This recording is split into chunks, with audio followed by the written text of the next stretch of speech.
The city evening was soaked in fading sunlight, its golden glow reflecting off tall glass towers, slowly surrendering to the quiet blue of night. The streets buzzed with people hurrying home, cars pressing their horns in frustration, neon signs flickering above shops and cafes. But among this chaos walked a young man, his steps uneven, his shoulders bent under an invisible weight. The camera followed his feet, first-worn sneakers with soles split open, laces frayed, toes nearly scraping the ground. Each step echoed softly against the pavement, carrying both weariness and shame. Close up on his shoes, fabric tearing wider, water seeping in from a shallow puddle. His gait showed discomfort, but his face, when revealed in a medium shot, was expressionless. The kind of emptiness that came after too many disappointments. Pedestrians passed him without notice, their polished shoes clicking confidently, their laughter and chatter making his silence heavier.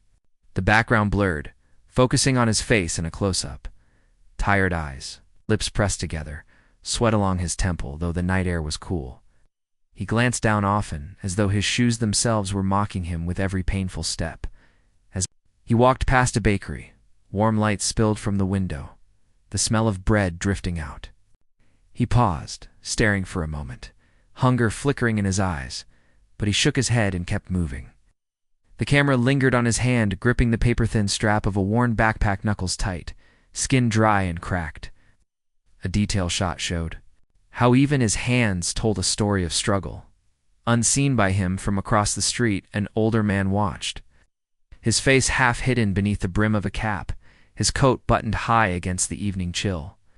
His steps were slower, deliberate.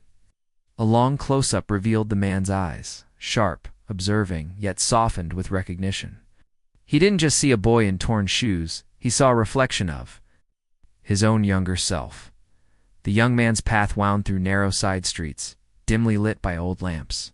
He stopped now and then to rest his aching feet, adjusting the soles that threatened to peel completely off. Each pause carried a small silence, broken only by the distant hum of the city.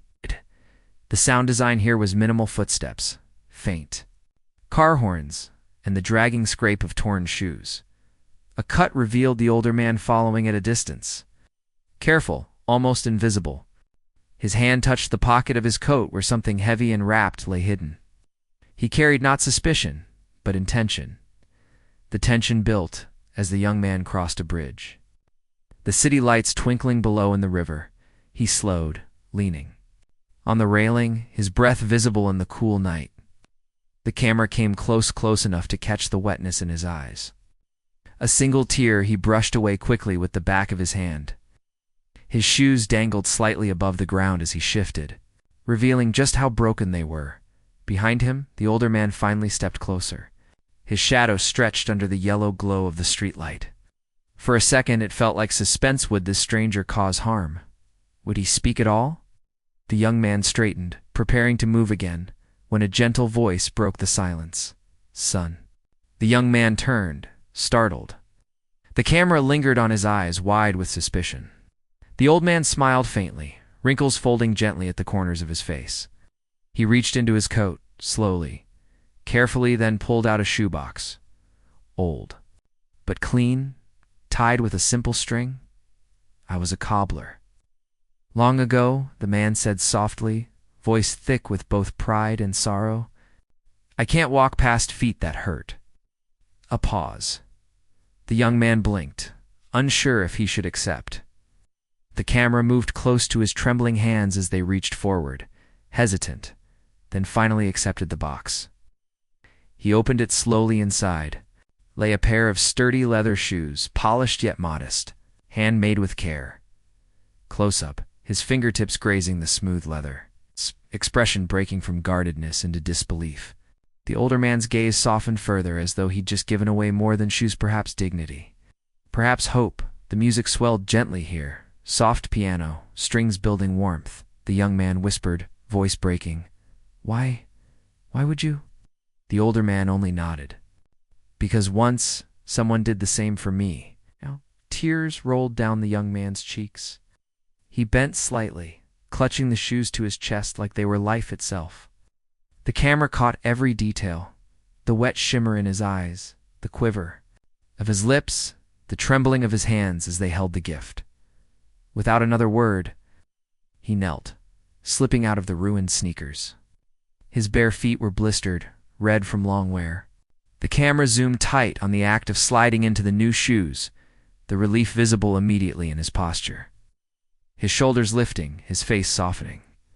For the first time that night, he smiled. Not wide, but enough to show gratitude beyond words. The two men stood under the streetlight, silence carrying more weight than dialogue. The older man gave a small nod, then turned to leave, his figure fading slowly into the night crowd. The young man watched, shoes shining faintly in the dim light. Every step he now took firm, steady, and proud. The final shot lingered on his feet. Walking into the city light's new shoes, carrying him forward, the sound of his footsteps no longer weary, but strong. The screen faded to black as the music swelled into a hopeful crescendo. Text on screen: one act of kindness can change the weight of someone's world.